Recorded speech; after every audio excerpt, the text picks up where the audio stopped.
on a shelf of the hillside, in the lee of a boulder where the heather grew long and soft. It was a cold business, for I had neither coat nor waistcoat. Those were in Mr. Turnbull's keep, as was Scudder's little book, my watch, and, worst of all, my pipe and tobacco pouch. Only my money accompanied me in my belt, and half a pound of ginger biscuits in my trousers pocket. I supped off half those biscuits, and by worming myself deep into the heather got some kind of warmth. My spirits had risen, and I was beginning to enjoy this crazy game of hide-and-seek. So far I had been miraculously lucky. The milkman, the literary innkeeper, Sir Harry, the roadman, and the idiotic Marmee were all pieces of undeserved good fortune. Somehow the first success gave me a feeling that I should pull through. My chief trouble was that I was desperately hungry. When a Jew shoots himself in the city and there is an inquest, the newspapers usually report that the deceased was well nourished. I remember thinking that they would not call me well nourished if I broke my neck in a bog hole. I lay and tortured myself, for the ginger biscuits merely emphasized the aching void, with the memory of all the good food I had thought so little of in London. There were Paddock's crisp sausages and fragrant shavings of bacon, and shapely poached eggs. How often I had turned up my nose at them. There were the cutlets they did at the club, and a particular ham that stood on the cold table, for which my soul lusted. My thoughts hovered over all the variety of mortal edible, and finally settled on a porterhouse steak and a quart of bitter with a Welsh rarebit to follow. In longing hopelessly for these dainties, I fell asleep. I woke very cold and stiff about an hour after dawn. It took me a little while to remember where I was, for I had been very weary and had slept heavily. I saw first the pale blue sky through a net of heather, then a big shoulder of hill, and then my own boots placed neatly in a blackberry bush. I raised myself on my arms and looked down into the valley, and that one look set me lacing up my boots in mad haste.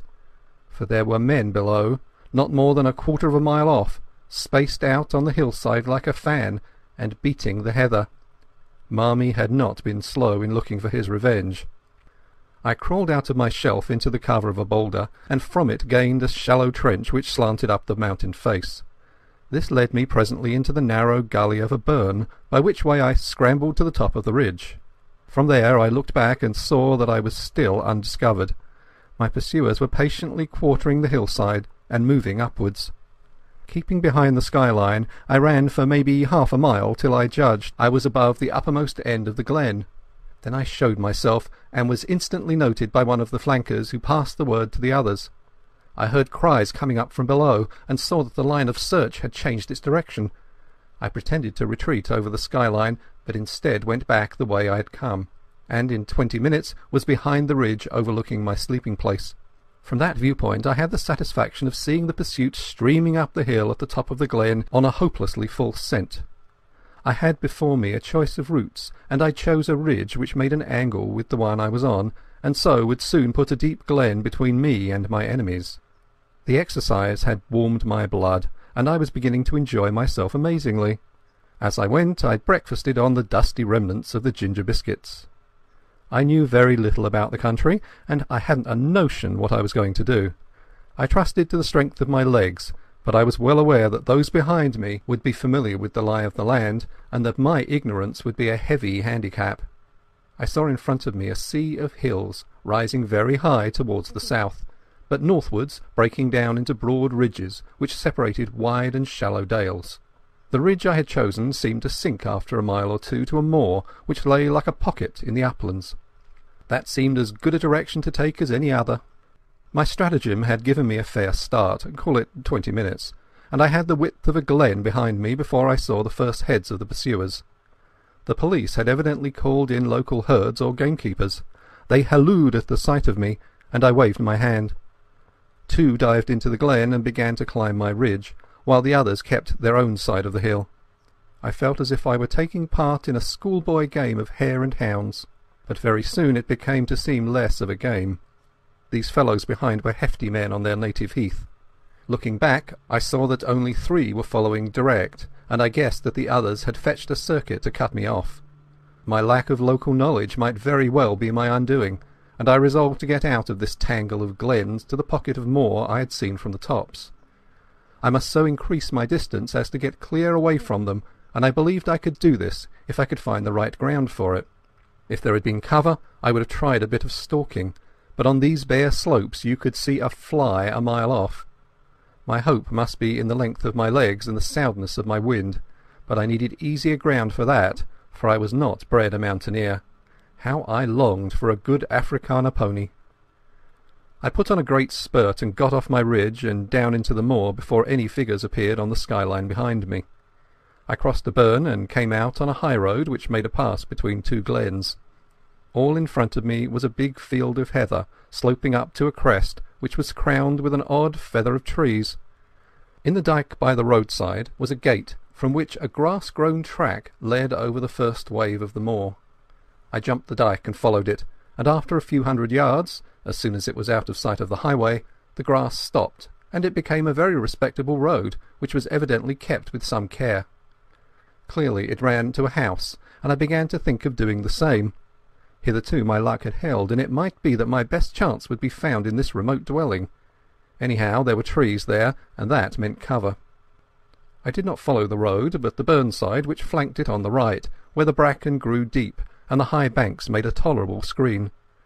It was well I did so, for no sooner had I gained the hollow than, looking back, I saw the pursuit topping the ridge from which I had descended. After that I did not look back. I had no time. I ran up the burnside, crawling over the open places, and for a large part wading in the shallow stream. I found a deserted cottage with a row of phantom peat stacks and an overgrown garden. Then I was among young hay, and very soon had come to the edge of a plantation of wind-blown firs. From there I saw the chimneys of the house smoking a few hundred yards to my left. I forsook the burnside, crossed another dyke, and almost before I knew was on a rough lawn. A glance back told me that I was well out of sight of the pursuit, which had not yet passed the first lift of the moor. The lawn was a very rough place, cut with a scythe instead of a mower, and planted with beds of scrubby rhododendrons. A brace of black game, which are not usually garden birds, rose at my approach. The house before me was the ordinary moorland farm, with a more pretentious whitewashed wing added. Attached to this wing was a glass verandah, and through the glass I saw the face of an elderly gentleman meekly watching me. I stalked over the border of coarse hill gravel and entered the verandah door. Within was a pleasant room, glass on one side, and on the other a mass of books. More books showed in an inner room. On the floor, instead of tables, stood cases such as you see in a museum, filled with coins and queer stone implements. There was a knee-hole desk in the middle, and seated at it, with some papers and open volumes before him, was the benevolent old gentleman. His face was round and shiny, like Mr. Pickwick's. Big glasses were stuck on the end of his nose, and the top of his head was as bright and bare as a glass bottle. He never moved when I entered, but raised his placid eyebrows and waited on me to speak. It was not an easy job, with about 5 minutes to spare, to tell a stranger who I was and what I wanted, and to win his aid. I did not attempt it. There was something about the eye of the man before me, something so keen and knowledgeable, that I could not find a word. I simply stared at him and stuttered. "You seem in a hurry, my friend," he said slowly. I nodded towards the window. It gave a prospect across the moor through a gap in the plantation, and revealed certain figures half a mile off, straggling through the heather. "Ah, I see," he said, and took up a pair of field glasses, through which he patiently scrutinized the figures. "A fugitive from justice, eh? Well, we'll go into the matter at our leisure. Meantime, I object to my privacy being broken in upon by the clumsy rural policeman. Go into my study and you will see 2 doors facing you. Take the one to the left and close it behind you. You will be perfectly safe." And this extraordinary man took up his pen again. I did as I was bid, and found myself in a little dark chamber which smelled of chemicals, and was lit only by a tiny window high up in the wall. The door had swung behind me with a click like the door of a safe. Once again I had found an unexpected sanctuary. All the same, I was not comfortable. There was something about the old gentleman which puzzled and rather terrified me. He had been too easy and ready, almost as if he had expected me, and his eyes had been horribly intelligent. No sound came to me in that dark place. For all I knew, the police might be searching the house, and if they did, they would want to know what was behind this door. I tried to possess my soul in patience and to forget how hungry I was. Then I took a more cheerful view. The old gentleman could scarcely refuse me a meal, and I fell to reconstructing my breakfast. Bacon and eggs would content me, but I wanted the better part of a flitch of bacon and 100 eggs. And then, while my mouth was watering in anticipation, there was a click, and the door stood open. I emerged into the sunlight to find the master of the house sitting in a deep armchair in the room he called his study, and regarding me with curious eyes. "Have they gone?" I asked. "They have gone. I convinced them that you had crossed the hill. I do not choose that the police should come between me and one who I am delighted to honour. This is a lucky morning for you, Mr. Richard Hannay." As he spoke his eyelids seemed to tremble and to fall a little over his keen grey eyes. In a flash the phrase of Scudder's came back to me when he described the man he most dreaded in the world. He had said that he could hood his eyes like a hawk. Then I saw that I had walked straight into the enemy's headquarters. My first impulse was to throttle the old ruffian and make for the open air. He seemed to anticipate my intention, for he smiled gently and nodded to the door behind me. I turned and saw 2 men-servants who had me covered with pistols. He knew my name, and he had never seen me before, and as the reflection darted across my mind I saw a slender chance. "I don't know what you mean," I said roughly. "And who are you calling Richard Hannay? My name's Ainslie." "So," he said, smiling, "but of course you have others. We won't quarrel about a name." I was pulling myself together now, and I reflected that my garb, lacking coat and waistcoat and collar, would at any rate not betray me. I put on my surliest face and shrugged my shoulders. "I suppose you're going to give me up after all, and I call it a damned dirty trick. My God, I wish I'd never seen that cursed motor car. Here's the money and be damned to you." And I flung 4 sovereigns on the table. He opened his eyes a little. "Oh no, I shall not give you up. My friends and I will have a little private settlement with you, that is all. You know a little too much, Mr. Hannay. You are a clever actor, but not quite clever enough." He spoke with assurance, but I could see the dawning of a doubt in his mind. "Oh, for God's sake, stop jawing," I cried. "Everything's against me. I haven't had a bit of luck since I came ashore at Leith. But what's the harm in a poor devil with an empty stomach picking up some money he finds in a bust-up motor car? That's all I done, and for that I've been chivied for 2 days by these blasted bobbies over these blasted hills. I tell you, I'm fair sick of it. You can do what you like, old boy. Ned Ainslie's got no fight left in him." I could see that the doubt was gaining. "Will you oblige me with the story of your recent doings?" he asked. "I can't, governor," I said in a real beggar's whine. "I've not had a bite to eat for 2 days. Give me a mouthful of food and then you'll hear God's truth." I must have showed my hunger in my face, for he signalled to one of the men in the doorway.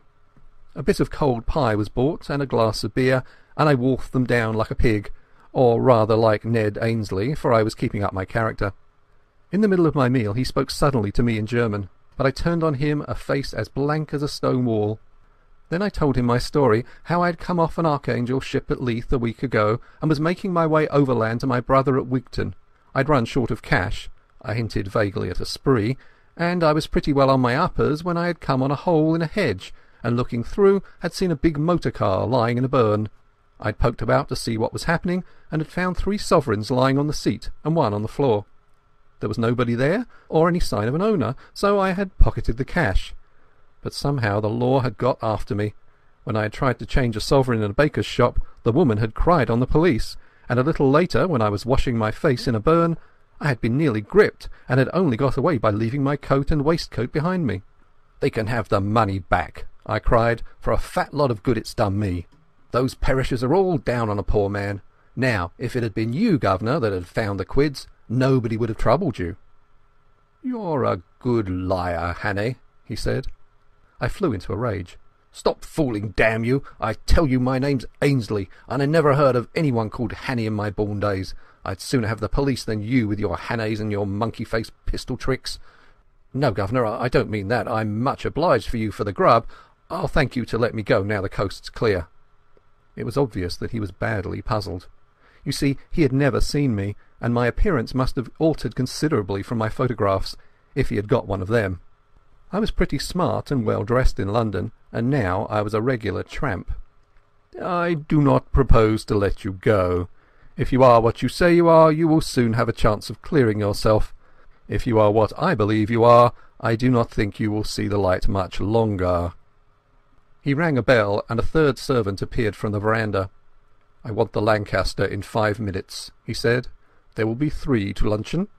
Then he looked steadily at me, and that was the hardest ordeal of all. There was something weird and devilish in those eyes, cold, malignant, unearthly, and most hellishly clever. They fascinated me like the bright eyes of a snake. I had a strong impulse to throw myself on his mercy and offer to join his side, and if you consider the way I felt about the whole thing, you will see that that impulse must have been purely physical, the weakness of a brain mesmerized and mastered by a stronger spirit. But I managed to stick it out and even to grin. "You'll know me next time, Governor," I said. "Carl," he said in German to one of the men in the doorway, "you will put this fellow in the storeroom until I return, and you will be answerable to me for his keeping." I was marched out of the room with a pistol at each ear. The storeroom was a damp chamber in what had been the old farmhouse.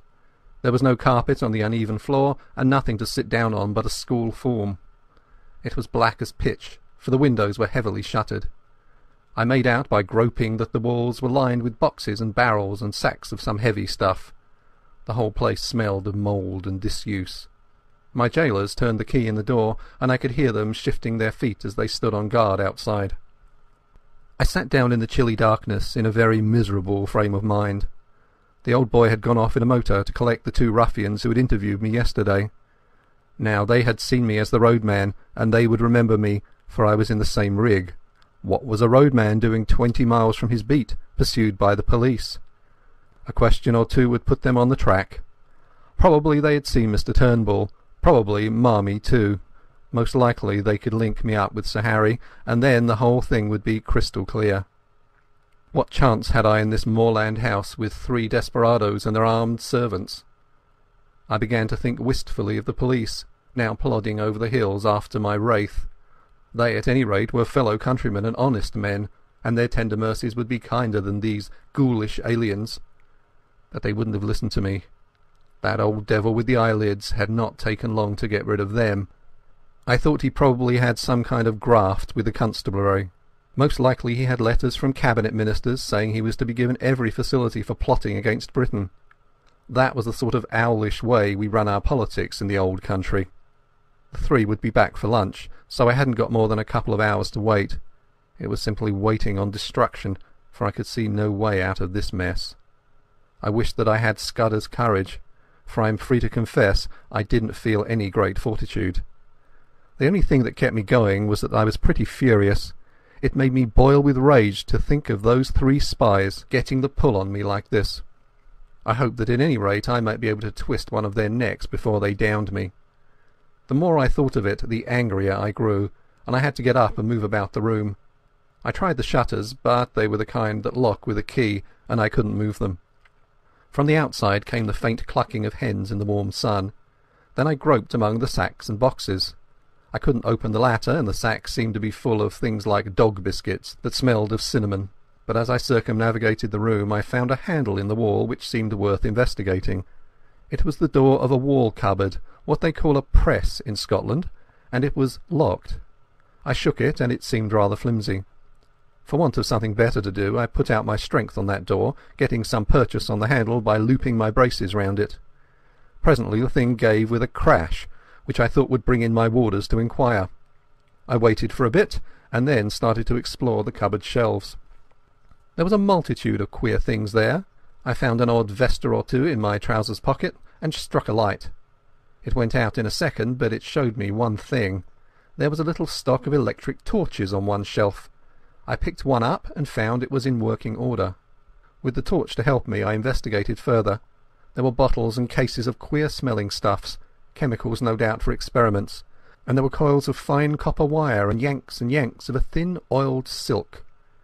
There was a box of detonators and a lot of cord for fuses. Then away at the back of a shelf I found a stout brown cardboard box, and inside it a wooden case. I managed to wrench it open, and within lay 6 little grey bricks, each a couple of inches square. I took one up and found that it crumbled easily in my hand. Then I smelled it, and put my tongue to it. After that I sat down to think. I hadn't been a mining engineer for nothing, and I knew lentonite when I saw it. With one of these bricks I could blow the house to smithereens. I'd used the stuff in Rhodesia and knew its power. But the trouble was that my knowledge wasn't exact. I'd forgotten the proper charge and the right way of preparing it, and I wasn't sure about the timing. I had only a vague notion too as to its power, for though I had used it, I had not handled it with my own fingers. But it was a chance, the only possible chance. It was a mighty risk, but against it was an absolute black certainty. If I used it, the odds were, as I reckoned, about 5-1 in favour of my blowing myself into the tree-tops. But if I didn't, I should be very likely to be occupying a 6-foot hole in the garden by the evening. That was the way I had to look at it. The prospect was pretty dark either way, but anyhow there was a chance, both for myself and for my country. The remembrance of little Scudder decided me. It was about the beastliest moment of my life, for I am no good at these cold-blooded resolutions. Still, I managed to rake up the pluck to set my teeth and choke back the horrid doubts that flooded in on me. I simply shut off my mind and pretended I was doing an experiment as simple as Guy Fawkes fireworks. I got a detonator and fixed it to a couple of feet of fuse. Then I took a quarter of a lentonite brick and buried it near the door, below one of the sacks in a crack of the floor, fixing the detonator in it. For all I knew, half of these boxes might be dynamite. If the cupboard held such deadly explosives, why not the boxes? In that case there would be a glorious skyward journey for me and the German servants, and about an acre of the surrounding country. There was also the risk that the detonation might set off the other bricks in the cupboard, for I had forgotten most that I knew about lentonite. But it didn't do to begin thinking about the possibilities. The odds were horrible, but I had to take them. I ensconced myself just below the sill of the window and lit the fuse. Then I waited for a moment or two. There was dead silence, only a shuffle of heavy boots in the passage, and the peaceful cluck of hens from the warm out-of-doors. I commended my soul to my Maker, and wondered where I would be in 5 seconds.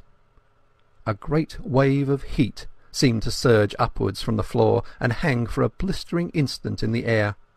Then the wall opposite me flashed into a golden yellow and dissolved with a rending thunder that hammered my brain into a pulp. Something dropped on me, catching the point of my left shoulder, and then I became unconscious. My stupor can scarcely have lasted beyond a few seconds. I felt myself being choked by thick yellow fumes, and struggled out of the debris to my feet. Somewhere behind me I felt fresh air. The jambs of the window had fallen, and through the ragged rent the smoke was pouring out to the summer noon. I stepped over the broken lintel, and found myself standing in a yard in a dense and acrid fog. I felt very sick and ill, but I could move my limbs, and I staggered blindly forward, away from the house. A small mill lade ran in a wooden aqueduct at the other side of the yard, and into this I fell. The cool water revived me, and I had just enough wits left to think of escape. I squirmed up the lade among the slippery green slime till I reached the mill wheel. Then I wriggled through the axle hole into the old mill and tumbled onto a bed of chaff.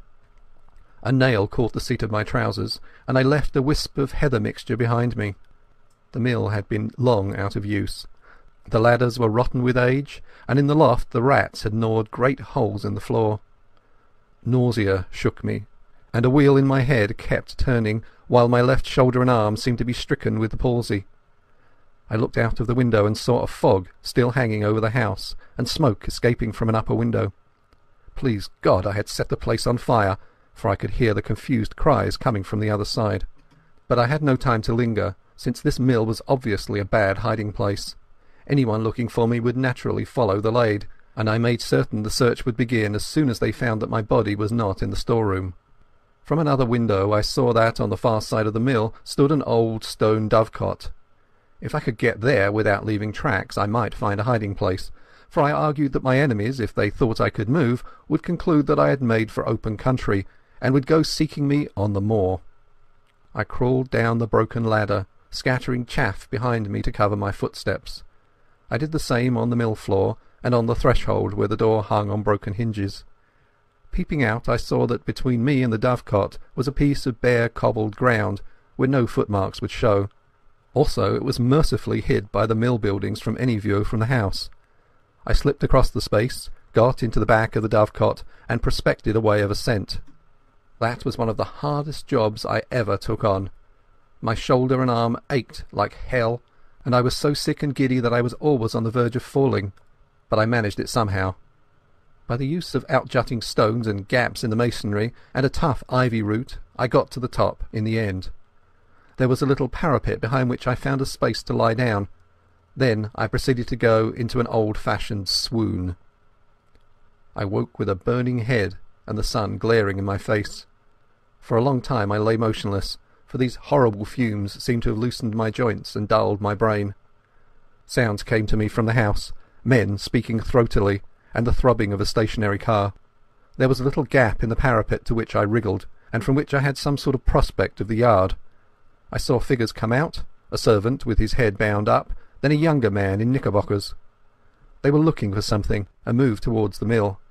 Then one of them caught sight of the wisp of cloth on the nail, and cried out to the other. They both went back to the house, and brought two more to look at it. I saw the rotund figure of my late captor, and thought I made out the man with the lisp. I noticed that all had pistols. For half an hour they ransacked the mill. I could hear them kicking over the barrels and pulling up the rotten planking. Then they came outside, and stood just below the dovecot, arguing fiercely. The servant with the bandage was being soundly rated. I heard them fiddling with the door of the dovecot, and for one horrid moment I thought they were coming up. Then they thought better of it, and went back to the house. All that long, blistering afternoon I lay baking on the rooftop. Thirst was my chief torment. My tongue was like a stick, and to make it worse I could hear the cool drip of water from the mill lade. I watched the course of the little stream as it came in from the moor, and my fancy followed it to the top of the glen, where it must issue from an icy fountain fringed with cool ferns and mosses.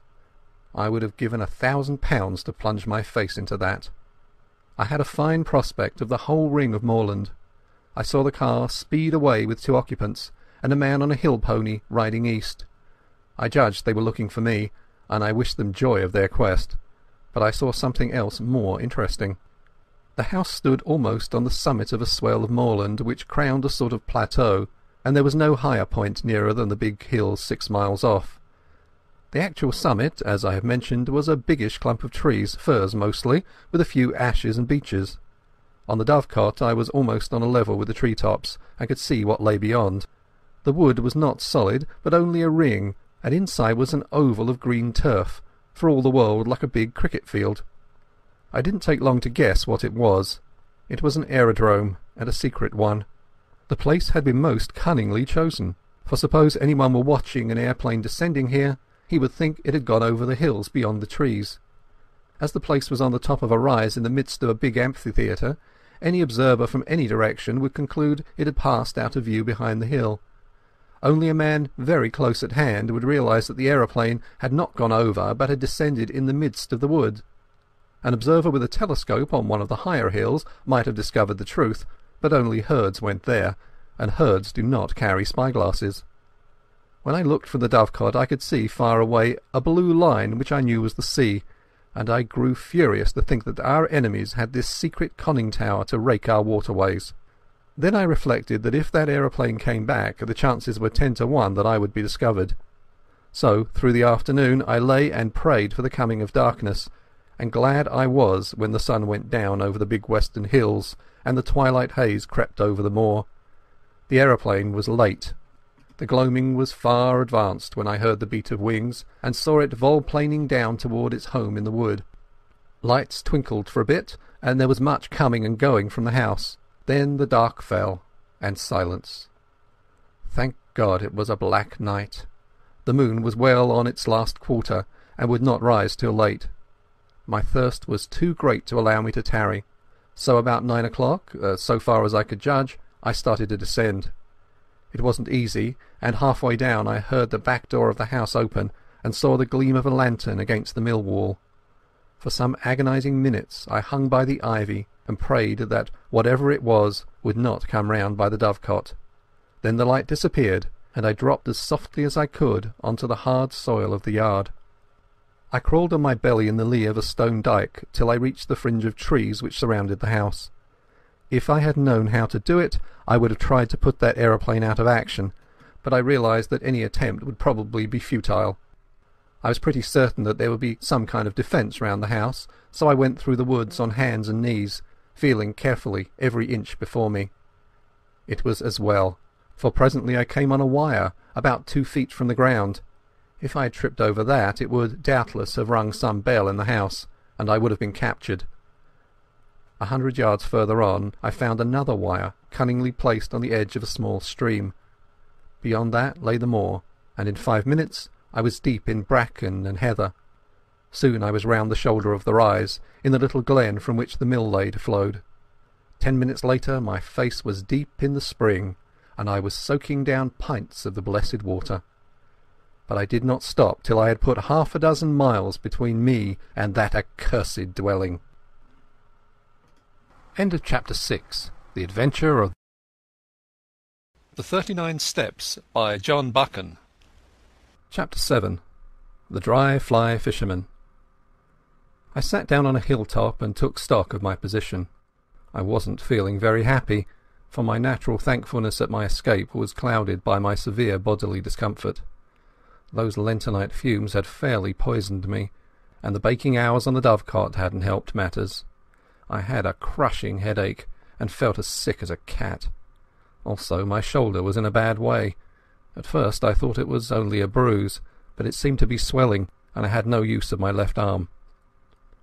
My plan was to seek Mr. Turnbull's cottage, recover my garments, and especially Scudder's notebook, and then make for the main line and get back to the south. It seemed to me that the sooner I got in touch with the Foreign Office man, Sir Walter Bullivant, the better. I didn't see how I could get more proof than I'd got already. He must just take or leave my story, and anyway with him I would be in better hands than those devilish Germans. I had begun to feel quite kindly towards the British police. It was a wonderful starry night, and I had not much difficulty about the road. Sir Harry's map had given me the lie of the land, and all I had to do was to steer a point or two west of southwest to come to the stream where I had met the roadman. In all these travels I never knew the names of the places, but I believe this stream was no less than the upper waters of the River Tweed. I calculated I must be about 18 miles distant, and that meant I could not get there before morning. So I must lie up a day somewhere, for I was too outrageous a figure to be seen in the sunlight. I had neither coat, waistcoat, collar nor hat. My trousers were badly torn, and my face and hands were black with the explosion. I dare say I had other beauties, for my eyes felt as if they were furiously bloodshot. Altogether I was no spectacle for God-fearing citizens to see on a high road. Very soon after daybreak I made an attempt to clean myself in a hill burn, and then approached a herd's cottage, for I was feeling the need of food. The herd was away from home, and his wife was alone with no neighbour for 5 miles. She was a decent old body, and a plucky one, for though she got a fright when she saw me, she had an axe handy and would have used it on any evildoer. I told her that I had had a fall. I didn't say how, and she saw by my looks that I was pretty sick. Like a true Samaritan, she asked no questions, but gave me a bowl of milk with a dash of whisky in it, and let me sit for a little by her kitchen fire. She would have bathed my shoulder, but it ached so badly that I would not let her touch it. I don't know what she took me for, a repenitent burglar perhaps, but when I wanted to pay her for the milk and tendered a sovereign, which was the smallest coin I had, she shook her head and said something about giving it to them as had a right to it. At this I protested so strongly that I think she believed me honest, for she took the money and gave me a warm new plaid for it and an old hat of her man's. She showed me how to wrap the plaid round my shoulders, and when I left that cottage I was the living image of the kind of Scotsman you see in illustrations to Burns' poems. But at any rate I was more or less clad. It was as well, for the weather changed before midday to a thick drizzle of rain. I found shelter below an overhanging rock in the crook of a burn, where a drift of dead brackens made a tolerable bed. There I managed to sleep till nightfall, waking very cramped and wretched, with my shoulder gnawing like a toothache. I ate the oat cake and cheese the old wife had given me, and set out again just before the darkening. I pass over the miseries of that night among the wet hills. There were no stars to steer by, and I had to do the best I could from my memory of the map. Twice I lost my way. and I had some nasty falls into the peat bogs. I'd only about 10 miles to go as the crow flies, but my mistakes made it nearer 20. The last bit was completed with set teeth and a very light and dizzy head, but I managed it, and in the early dawn I was knocking at Mr. Turnbull's door. The mist lay close and thick, and from the cottage I could not see the high road. Mr. Turnbull himself opened to me, sober and something more than sober. He was primly dressed in an ancient but well-tended suit of black. He had been shaved, not later than the night before. He wore a linen collar, and in his left hand he carried a pocket Bible. At first he did not recognise me. "What are ye that come stravaiging here on the Sabbath morning?" he asked. I had lost all count of days, so the Sabbath was the reason for his strange decorum.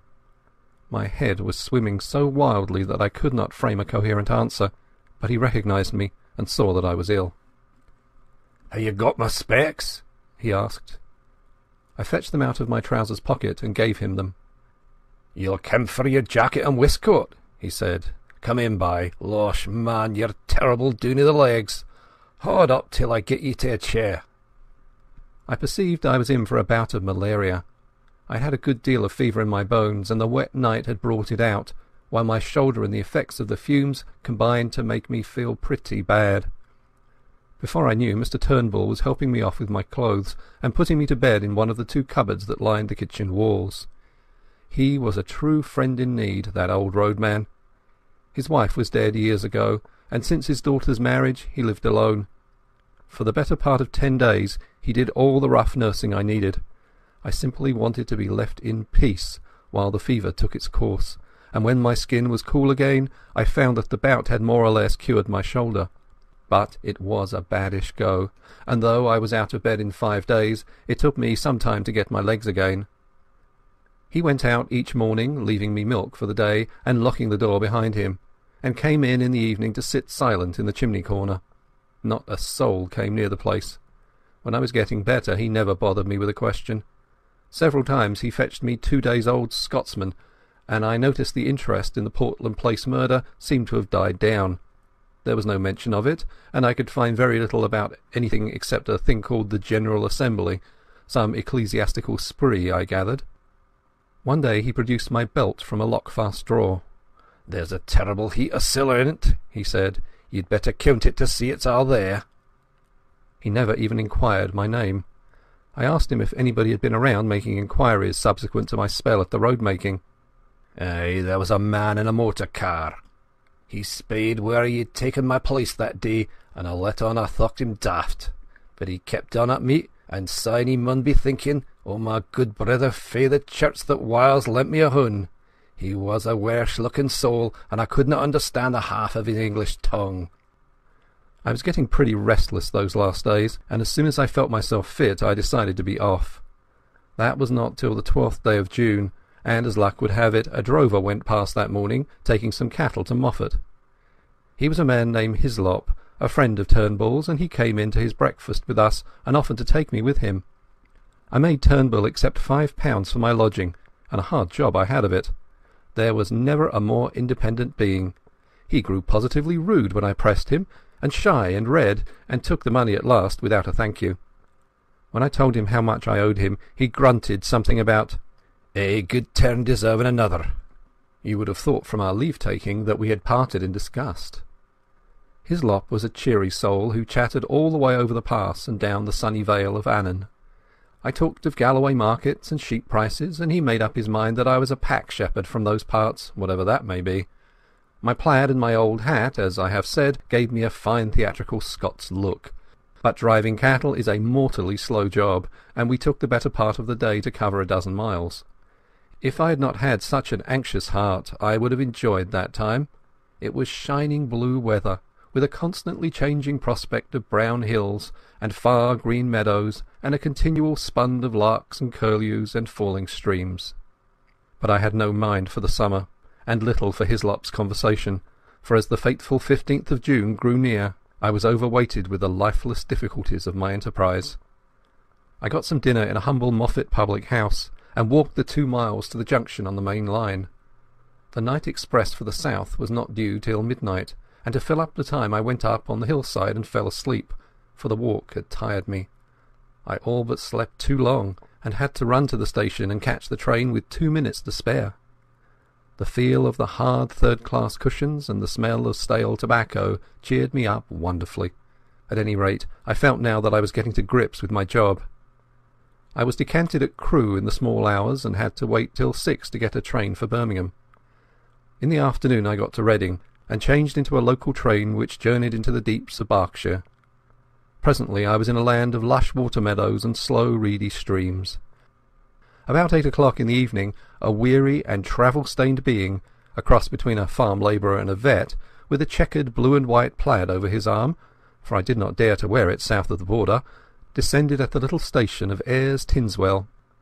There were several people on the platform, and I thought I had better wait to ask my way till I was clear of the place. The road led through a wood of great beeches, and then into a shallow valley with the green backs of downs peeping over the distant trees.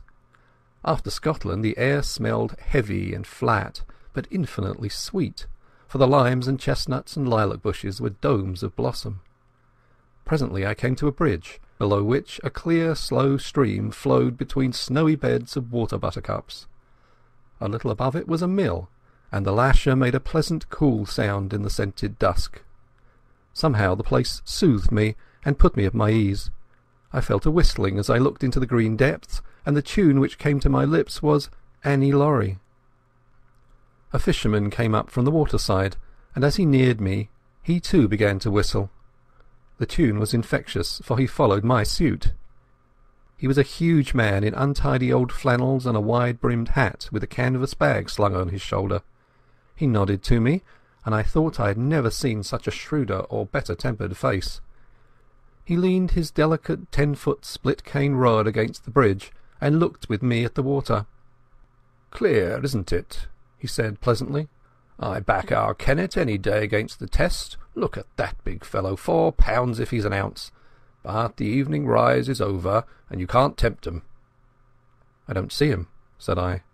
"Look, there, a yard from the reeds, just above that sickle." "I've got him now. You might swear he was a black stone." "So," he said, and whistled another bar of Annie Laurie. "Twisden's the name, isn't it?" he said over his shoulder, his eyes still fixed on the stream. "No," I said. "I mean to say yes." I had forgotten all about my alias. "It's a wise conspirator that knows his own name," he observed, grinning broadly at a moorhen that emerged from the bridge's shadow. I stood up and looked at him, at his square jaw and broad-lined brow and the firm folds of cheek, and began to think that here at last was an ally worth having. His whimsical blue eyes seemed to go very deep. Suddenly he frowned. "I call it disgraceful," he said, raising his voice. "Disgraceful that an able-bodied man like you should dare to beg. You can get a meal from my kitchen, but you'll get no money from me." A dog-cart was passing, driven by a young man who raised his whip to salute the fisherman. When he had gone, he picked up his rod. "That's my house," he said, pointing to a white gate 100 yards on. "Wait 5 minutes, and then go round to the back door." And with that he left me. I did as I was bidden. I found a pretty cottage with a lawn running down to the stream, and a perfect jungle of guelder rose and lilac flanking the path. The back door stood open, and a grave butler was awaiting me.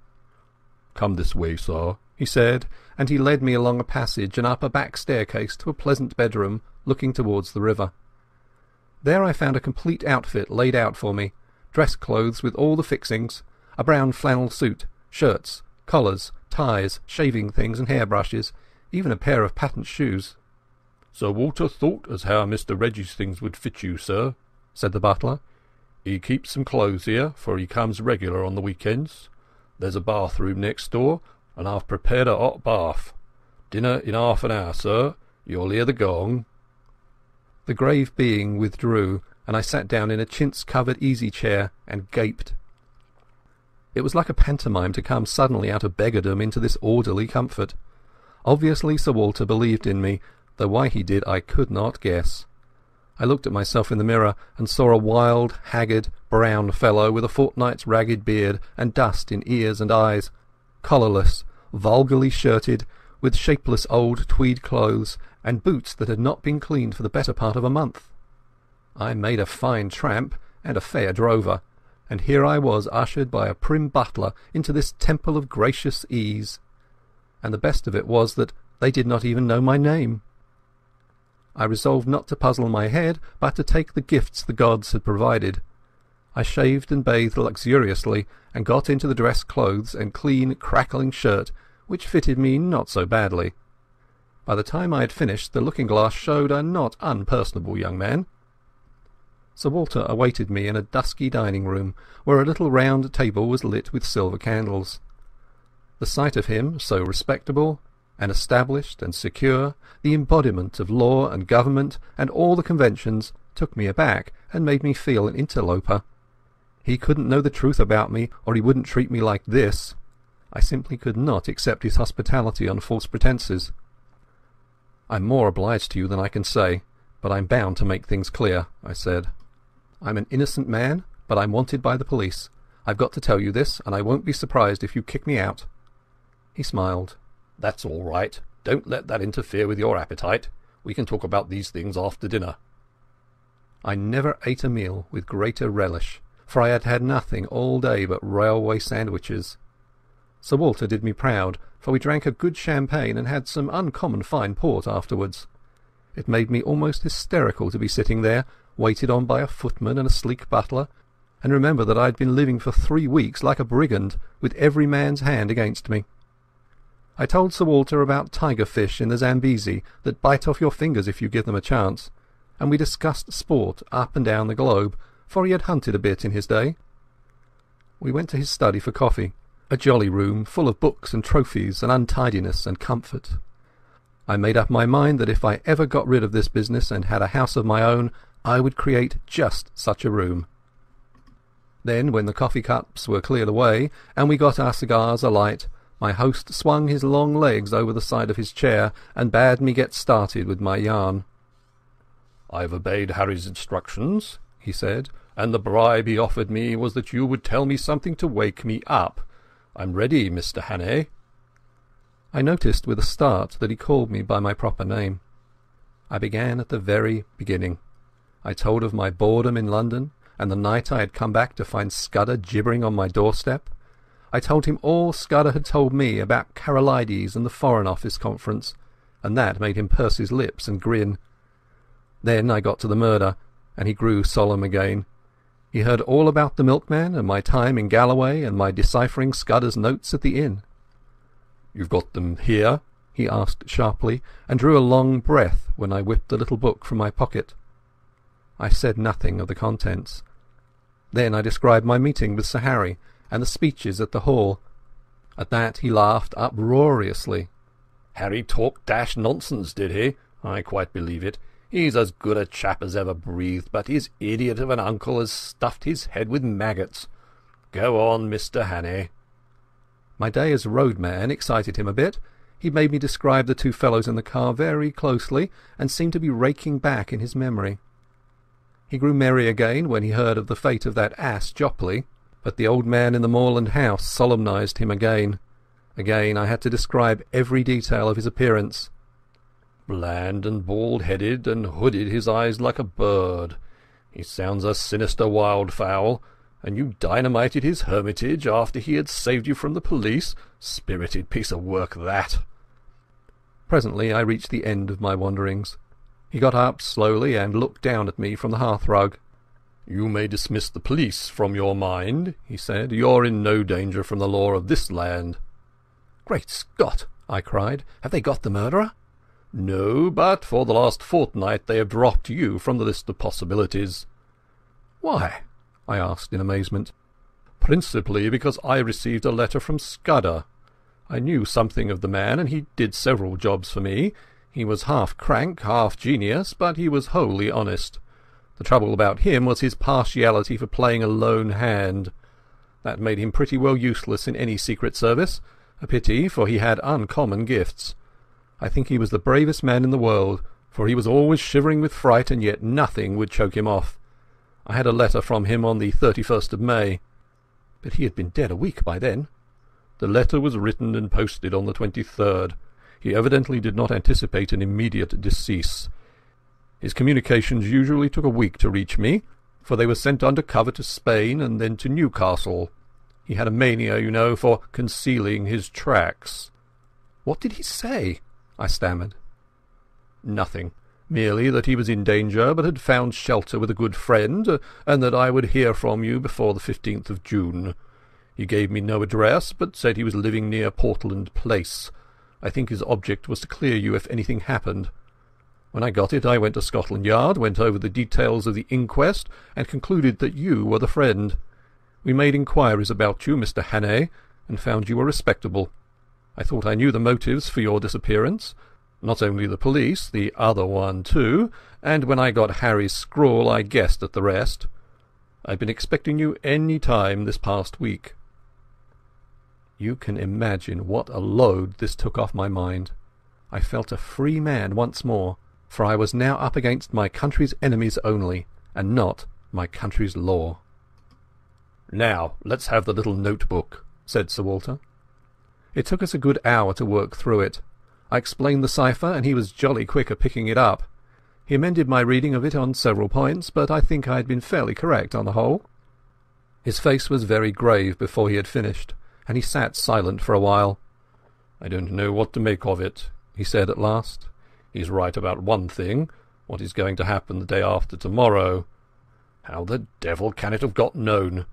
That is ugly enough in itself, but all this about war and the Black Stone, it reads like some wild melodrama. If only I had more confidence in Scudder's judgment. The trouble about him was that he was too romantic. He had the artistic temperament and wanted a story to be better than God meant it to be. He had a lot of odd biases too. Jews, for example, made him see red. Jews and the high finance. The Black Stone," he repeated. "Der schwarze Stein. It's like a penny novelette. And all this stuff about Carolides. That is the weak part of the tale, for I happen to know that the virtuous Carolides is likely to outlast us both. There is no state in Europe that wants him gone. Besides, he has just been playing up to Berlin and Vienna and giving my chief some uneasy moments. No, Scudder has gone off the track there. Frankly, Hannay, I don't believe that part of his story. There's some nasty business afoot, and he found out too much and lost his life over it. But I'm ready to take my oath that it is ordinary spy work. A certain great European power makes a hobby of her spy system, and her methods are not too particular.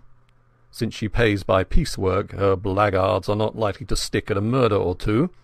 They want our naval dispositions for their collection at the Marinampt, but they will be pigeonholed, nothing more." Just then the butler entered the room. "There's a trunk call from London, Sir Walter. It's Mr. Heath, and he wants to speak to you personally." My host went off to the telephone. He returned in 5 minutes with a whitish face. "I apologise to the shade of Scudder," he said. "Carolides was shot dead this evening at a few minutes after 7. End of Chapter 7. The 39 Steps by John Buchan. Chapter 8. The Coming of the Black Stone. I came down to breakfast next morning after 8 hours of blessed dreamless sleep to find Sir Walter decoding a telegram in the midst of muffins and marmalade. His fresh rosiness of yesterday seemed a thought tarnished. "I had a busy hour on the telephone after you went to bed," he said. "I got my chief to speak to the First Lord and the Secretary for War, and they are bringing Royer over a day sooner. This wire clinches it. He will be in London at 5. Odd that the code word for a sous-chef d'etat major-general should be porker." He directed me to the hot dishes and went on. "Not that I think it will do much good. If your friends were clever enough to find out the first arrangement, they are clever enough to discover the change. I would give my head to know where the leak is. We believed there were only 5 men in England who knew about Royer's visit, and you may be certain there were fewer in France, for they manage these things better there." While I ate, he continued to talk, making me, to my surprise, a present of his full confidence. "Can the dispositions not be changed?" I asked. "They could," he said, "but we want to avoid that if possible. They are the result of immense thought, and no alteration would be as good. Besides, on 1 or 2 points change is simply impossible. Still, something could be done if it were absolutely necessary. But you see the difficulty, Hannay. Our enemies are not going to be such fools as to pick Roya's pocket or any childish game like that. They know that would mean a row and put us on our guard. Their aim is to get the details without any of us knowing, so that Roya will go back to Paris in the belief that the whole business is still deadly secret. For once we suspect they know that, the whole thing must be altered. Then we must stick by the Frenchman's side till he is home again, I said. If they thought they could get the information in Paris, they would try there. It means they have some deep scheme on foot in London which they reckon is going to win out. Roya dines with my chief, and then comes to my house, where 4 people will see him. Whittaker from the Admiralty, myself, Sir Arthur Drew, and General Winstanley. The First Lord is ill, and has gone to Sheringham. At my house he will get a certain document from Whittaker, and after that he will be motored to Portsmouth, where a destroyer will take him to Havre. His journey is too important for the ordinary boat train. He will never be left unattended for a moment till he is safe on French soil. The same with Whittaker till he meets Roya. That is the best we can do, and it's hard to see how there can be any miscarriage. But I don't mind admitting that I'm horribly nervous. This murder of Karolides will play the deuce in the chancelleries of Europe. After breakfast he asked me if I could drive a car. Well, you'll be my chauffeur today, and wear Hudson's rig. You're about his size. You have a hand in this business, and we are taking no risks. There are desperate men against us who will not respect the country retreat of an overworked official. When I first came to London I had bought a car and amused myself with running about the south of England, so I knew something of the geography. I took Sir Walter to town by the Bath road, and made good going. It was a soft, breathless June morning, with a promise of sultriness later, but it was delicious enough swinging through the little towns with their freshly watered streets, and past the summer gardens of the Thames Valley. I landed Sir Walter at his house in Queen Anne's Gate punctually by 11:30. The butler was coming up by train with the luggage. The first thing he did was to take me round to Scotland Yard. There we saw a prim gentleman with a clean-shaven lawyer's face. "I've brought you the Portland Place murderer," was Sir Walter's introduction. The reply was a wry smile. "It would have been a welcome present, Bullivant, but this, I presume, is Mr. Richard Hannay, who for some days greatly interested my department." "Mr. Hannay will interest it again. He has much to tell you, but not to-day. For certain grave reasons his tale must wait for 24 hours. Then I can promise you will be entertained and possibly edified. I want you to assure Mr. Hannay that he will suffer no further inconvenience." This assurance was promptly given. "You can take up your life where you left off," I was told. "Your flat, which probably you no longer wish to occupy, is waiting for you, and your man is still there. As you were never publicly accused, we considered that there was no need of a public exculpation. But on that, of course, you must please yourself." "We may want your assistance later on, MacGillivray," Sir Walter said as we left. Then he turned me loose. "Come and see me tomorrow, Hannay.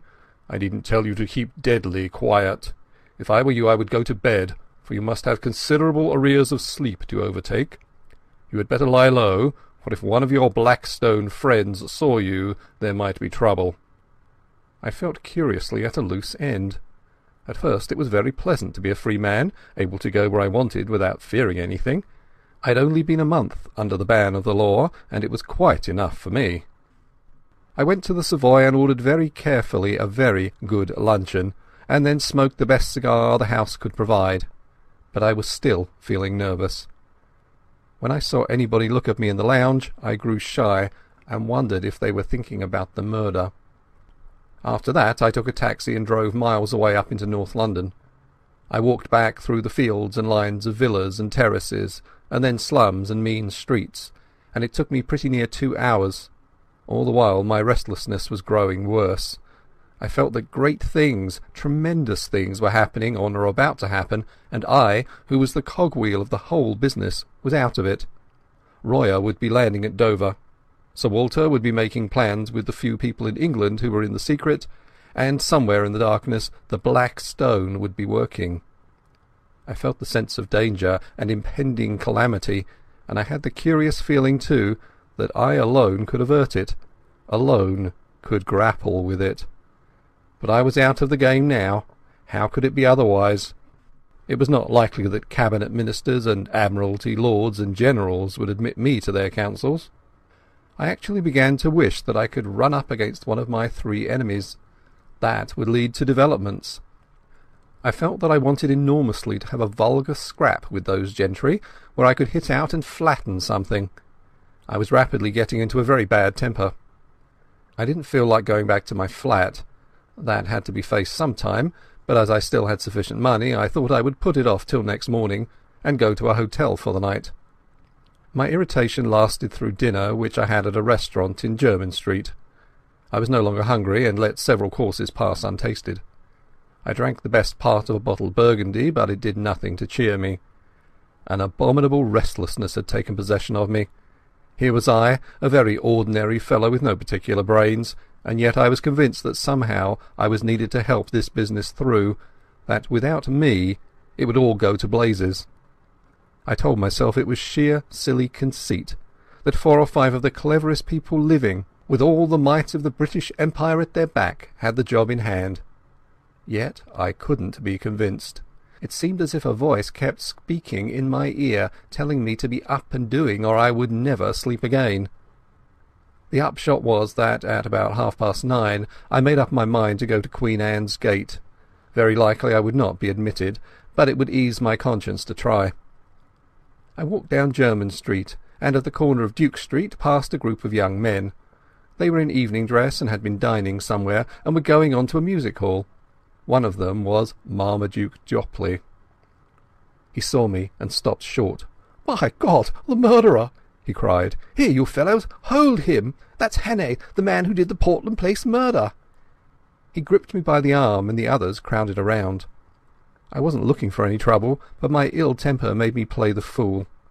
A policeman came up, and I should have told him the truth, and if he didn't believe it, demanded to be taken to Scotland Yard, or, for that matter, to the nearest police station. But a delay at that moment seemed to me unendurable, and the sight of Marmy's imbecile face was more than I could bear. I let out with my left, and had the satisfaction of seeing him measure his length in the gutter. Then began an unholy row. They were all on me at once, and the policeman took me in the rear. I got in 1 or 2 good blows, for I think with fair play I could have licked the lot of them, but the policeman pinned me behind, and one of them got his fingers in my throat. Through a black cloud of rage I heard the officer of the law asking what was the matter, and Marmy, between his broken teeth, declaring that I was Hannay, the murderer. "Oh, damn it all," I cried, "make the fellow shut up. I advise you to leave me alone, constable. Scotland Yard knows all about me, and you'll get a proper wigging if you interfere with me." "You've got to come along with me, young man," said the policeman. "I saw you strike that gentleman cruel hard. You began it too, for he wasn't doing nothing. I seen you. Best go quietly, or I'll have to fix you up." Exasperation and an overwhelming sense that at no cost must I delay gave me the strength of a bull elephant. I fairly wrenched the constable off his feet, floored the man who was gripping my collar, and set off at my best pace down Duke Street. I heard a whistle being blown, and the rush of men behind me. I have a very fair turn of speed, and that night I had wings. In a jiffy I was in Pall Mall, and had turned down towards St. James's Park. I dodged the policeman at the palace gates, dived through a press of carriages at the entrance to the mall, and was making for the bridge before my pursuers had crossed the roadway. In the open ways of the park I put on a spurt. Happily there were few people about, and no one tried to stop me. I was staking all on getting to Queen Anne's Gate. When I entered that quiet thoroughfare it seemed deserted. Sir Walter's house was in the narrowest part, and outside it 3 or 4 motor cars were drawn up. I slackened speed some yards off, and walked briskly up to the door. If the butler refused me admission, or even if he delayed to open the door, I was done. He didn't delay. I had scarcely rung before the door opened. "I must see Sir Walter," I panted. "My business is desperately important." That butler was a great man. Without moving a muscle he held the door open, and then shut it behind me. "Sir Walter is engaged, sir, and I have orders to admit no one. Perhaps you will wait." The house was of the old-fashioned kind, with a wide hall and rooms on both sides of it. At the far end was an alcove with a telephone and a couple of chairs, and there the butler offered me a seat. "See here," I whispered, "there's trouble about, and I'm in it. But Sir Walter knows, and I'm working for him. If anyone comes and asks if I'm here, tell him a lie." He nodded, and presently there was a noise of voices in the street, and a furious ringing at the bell. I never admired a man more than that butler. He opened the door, and with a face like a graven image waited to be questioned. Then he gave it to them. He told them whose house it was, and what his orders were, and simply froze them off the doorstep. I could see it all from my alcove, and it was better than any play. I hadn't waited long till there came another ring at the bell. The butler made no bones about admitting this new visitor. While he was taking off his coat I saw who it was. You couldn't open a newspaper or a magazine without seeing that face. The grey beard cut like a spade, the firm fighting mouth, the blunt square nose and the keen blue eyes. I recognised the first Sea Lord, the man, they say, that made the new British Navy. He passed my alcove and was ushered into a room at the back of the hall. As the door opened I could hear the sound of low voices. It shut, and I was left alone again. For 20 minutes I sat there, wondering what I was to do next. I was still perfectly convinced that I was wanted, but when or how I had no notion. I kept looking at my watch, and as the time crept on to 10:30 I began to think that the conference must soon end. In a quarter of an hour Royer should be speeding along the road to Portsmouth. Then I heard a bell ring and the butler appeared. The door of the back room opened and the first Sea Lord came out. He walked past me, and in passing he glanced in my direction, and for a second we looked each other in the face. Only for a second, but it was enough to make my heart jump. I had never seen the great man before, and he had never seen me. But in that fraction of time something sprang into his eyes, and that something was recognition. You can't mistake it. It is a flicker, a spark of light, a minute shade of difference, which means one thing and one thing only. It came involuntarily, for in a moment it died and he passed on. In a maze of wild fancies I heard the street door close behind him. I picked up the telephone book and looked up the number of his house. We were connected at once, and I heard a servant's voice. "Is his lordship at home?" I asked. "His lordship returned half an hour ago," said the voice, "and has gone to bed. He is not very well tonight. Will you leave a message, sir?" I rang off and sat down numbly in a chair. My part in this business was not yet ended. It had been a close shave, but I had been in time. Not a moment could be lost, so I marched boldly to the door of that back room and entered without knocking. 5 surprised faces looked up from the round table. There was Sir Walter, and Drew, the War Minister, whom I knew from his photographs. There was a slim elderly man, who was probably Whittaker, the Admiralty official, and there was General Winstanley, conspicuous from the long scar on his forehead. Lastly, there was a short, stout man with an iron grey moustache and bushy eyebrows, who had been arrested in the middle of a sentence. Sir Walter's face showed surprise and annoyance. "This is Mr. Hannay, of whom I have spoken to you," he said apologetically to the company. "I'm afraid, Hannay, this visit is ill-timed." I was getting back my coolness. "That remains to be seen, sir," I said. "But I think it may be in the nick of time. For God's sake, gentlemen, tell me who went out a minute ago." "Lord Alloa," Sir Walter said, reddening with anger. "It was not," I cried. "It was his living image, but it was not Lord Alloa. It was someone who recognised me, someone I have seen in the last month. He had scarcely left the doorstep when I rang up Lord Alloa's house and was told he had come in half an hour before and had gone to bed." Who? Someone stammered. "The Black Stone," I cried, and I sat down in the chair so recently vacated and looked round at 5 badly scared gentlemen. End of chapter 8. The 39 Steps by John Buchan. Chapter 9. The 39 Steps. "Nonsense," said the official from the Admiralty. Sir Walter got up and left the room, while we looked blankly at the table. He came back in 10 minutes with a long face. "I've spoken to Alloa," he said. "Had him out of bed, very grumpy." He went straight home after Mulross's dinner." "But it's madness," broke in General Winstanley. "Do you mean to tell me that that man came here and sat beside me for the best part of an hour, and that I didn't detect the imposture? Lower must be out of his mind." "Don't you see the cleverness of it?" I said. "You were too interested in other things to have the use of your eyes. You took Lord Alloa for granted. If it had been anybody else, you might have looked more closely, but it was natural for him to be here, and that put you all to sleep." Then the Frenchman spoke, very slowly and in good English. "The young man is right. His psychology is good. Our enemies have not been foolish." "But I don't see," went on Winstanley. "Their object was to get these dispositions without our knowing it. Now it only required one of us to mention to Alloa our meeting tonight for the whole fraud to be exposed." Sir Walter laughed dryly. "The selection of Alloa shows their acumen. Which of us was likely to speak to him about tonight, or was he likely to open the subject?" I remembered the First Sea Lord's reputation for taciturnity and shortness of temper. "The one thing that puzzles me," said the General, "is what good his visit here would do that spy fellow. He could not carry away several pages of figures and strange names in his head." "That is not difficult," the Frenchman replied.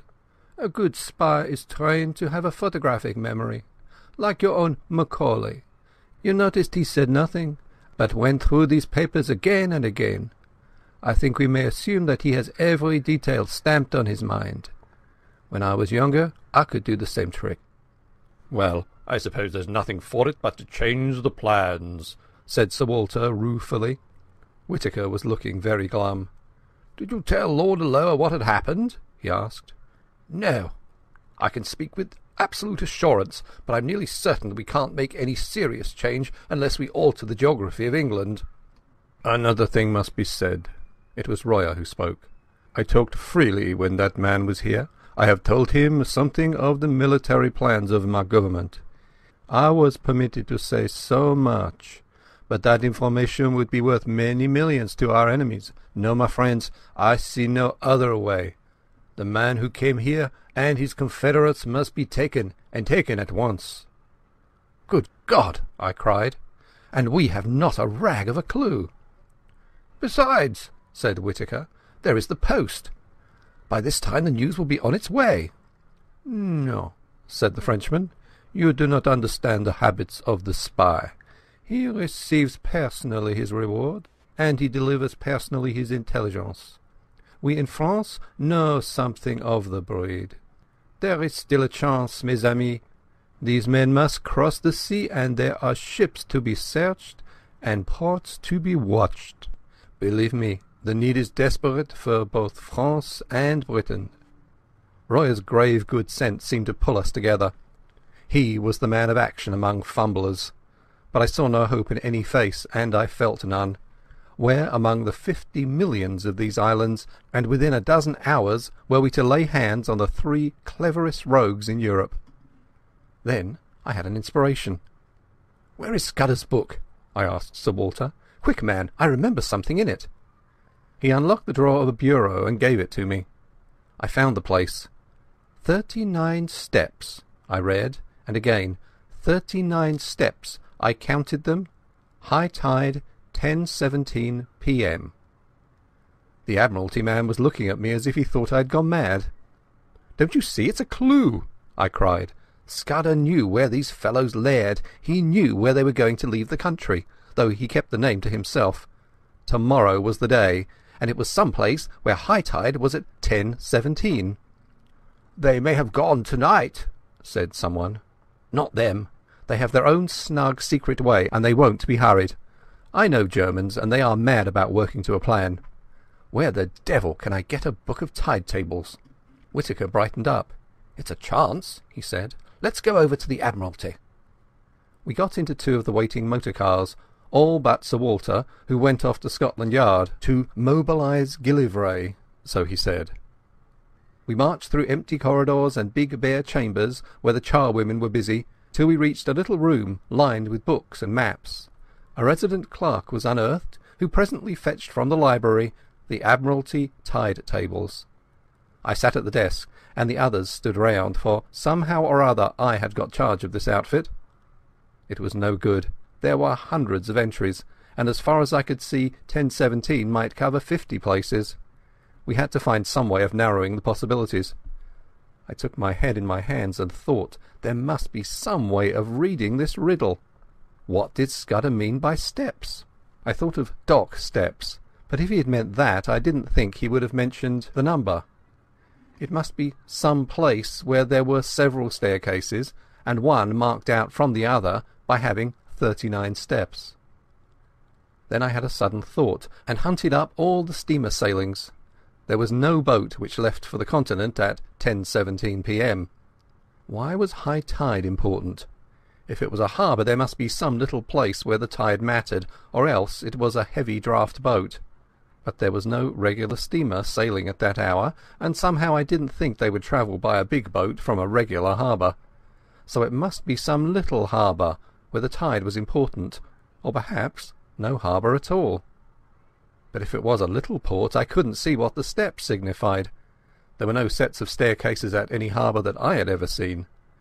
It must be some place which a particular staircase identified, and where the tide was full at 10:17. On the whole, it seemed to me that the place must be a bit of open coast, but the staircases kept puzzling me.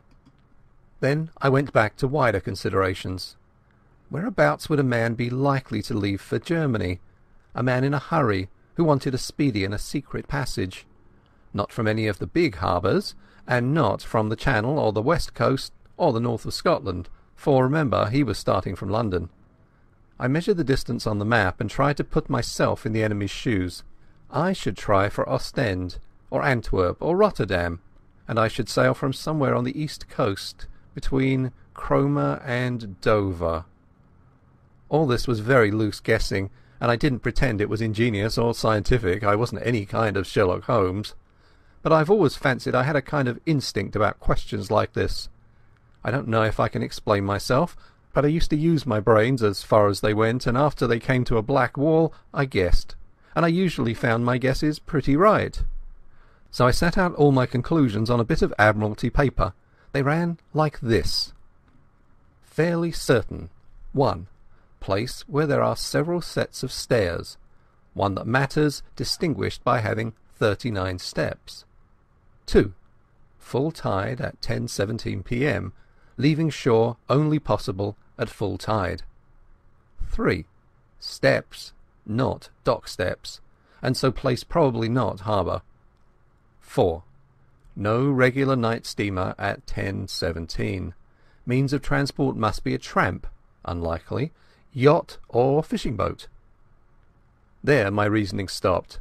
I made another list, which I headed Guessed, but I was just as sure of the one as the other. Guessed. 1.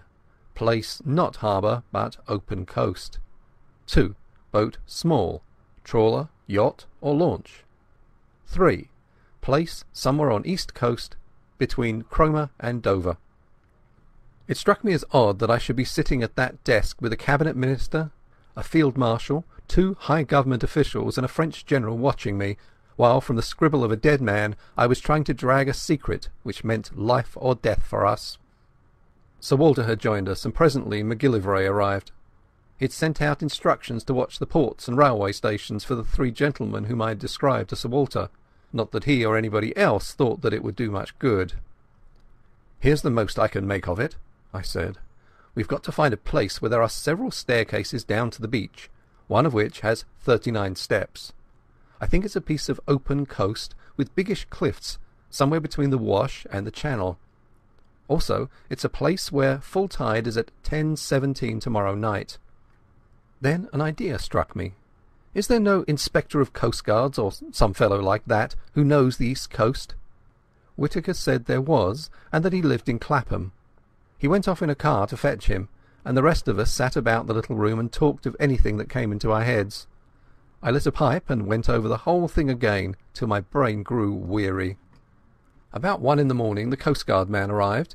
He was a fine old fellow with the look of a naval officer, and was desperately respectful to the company. I left the War Minister to cross-examine him, for I felt he would think it cheek in me to talk. We want you to tell us the places you know on the east coast where there are cliffs and where several sets of steps run down to the beach." He thought for a bit. "What kind of steps do you mean, sir? There are plenty of places with roads cut down through the cliffs, and most roads have a step or two in them. Or do you mean regular staircases, all steps, so to speak?" Sir Arthur looked towards me. "We mean regular staircases," I said. He reflected a minute or two. "I don't know that I can think of any. Wait a second. There's a place in Norfolk, Brattlesham, beside the golf course, where there are a couple of staircases to let the gentleman get a lost ball." "That's not it," I said. "Then there are plenty of marine parades, if that's what you mean. Every seaside resort has them." I shook my head. "It's got to be more retired than that," I said. "Well, gentlemen, I can't think of anywhere else. Of course, there's the Rough." "What's that?" I asked. "The big chalk headland in Kent, close to Bradgate. It's got a lot of villas on the top, and some of the houses have staircases down to a private beach. It's a very high-toned sort of place, and the residents there like to keep by themselves." I tore open the tide tables and found Bradgate. High tide there was at 10:27 p.m. on the 15th of June. "We're on the scent at last," I cried excitedly. "How can I find out what is the tide at the Rough?" "I can tell you that, sir," said the coastguard man. "I once was let a house there in this very month, and I used to go out at night to the deep-sea fishing. The tide's 10 minutes before Bradgate." I closed the book and looked round at the company. "If one of those staircases has 39 steps, we have solved the mystery, gentlemen," I said. "I want the loan of your car, Sir Walter, and a map of the roads. If Mr MacGillivray will spare me 10 minutes, I think we can prepare something for tomorrow." It was ridiculous in me to take charge of the business like this, but they didn't seem to mind, and after all I had been in the show from the start. Besides, I was used to rough jobs, and these eminent gentlemen were too clever not to see it. It was General Royer who gave me my commission. "I, for one," he said, "am content to leave the matter in Mr Hannay's hands." By 3:30 I was tearing past the moonlit hedgerows of Kent, with MacGillivray's best man on the seat beside me. End of chapter 9.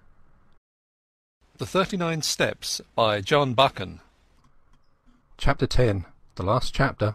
Various parties converging on the sea.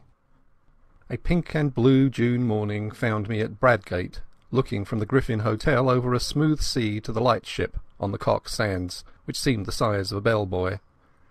A couple of miles further south, and much nearer the shore, a small destroyer was anchored.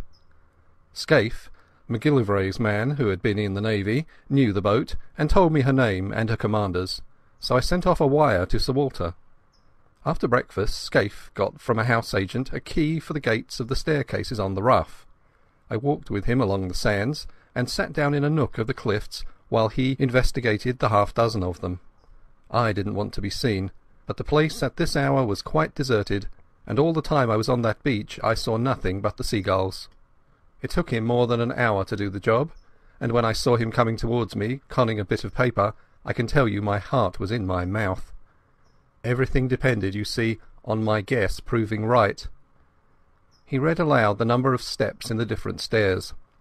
34, 35, 39, 42, 47 and 21, where the cliffs grew lower. I almost got up and shouted. We hurried back to the town and sent a wire to MacGillivray. I wanted 6 men, and I directed them to divide themselves among different specified hotels. Then Scaife set out to prospect the house at the head of the 39 steps. He came back with news that both puzzled and reassured me. The house was called Trafalgar Lodge, and belonged to an old gentleman called Appleton, a retired stockbroker, the house agent said. Mr Appleton was there a good deal in the summer-time, and was in residence now, had been for the better part of a week. Scaife could pick up very little information about him, except that he was a decent old fellow who paid his bills regularly and was always good for a fiver for a local charity. Then Scaife seems to have penetrated to the back door of the house, pretending he was an agent for sewing machines. Only 3 servants were kept, a cook, a parlour-maid and a housemaid, and they were just the sort that you would find in a respectable middle-class household. The cook was not the gossiping kind, and had pretty soon shut the door in his face, but Scaife said he was positive she knew nothing.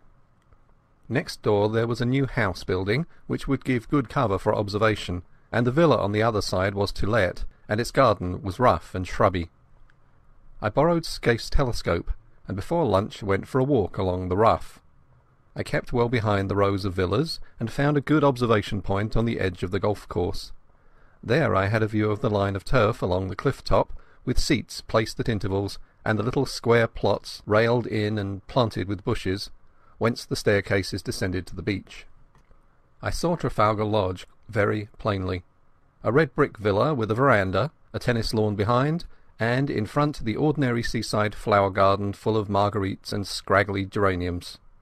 There was a flagstaff from which an enormous Union Jack hung limply in the still air. Presently I observed someone leave the house and saunter along the cliff. When I got my glasses on him I saw it was an old man wearing white flannel trousers, a blue serge jacket and a straw hat. He carried field glasses and a newspaper, and sat down on one of the iron seats and began to read. Sometimes he would lay down the paper and turn his glasses on the sea. He looked for a long time at the destroyer. I watched him for half an hour till he got up and went back to the house for his luncheon, when I returned to the hotel for mine.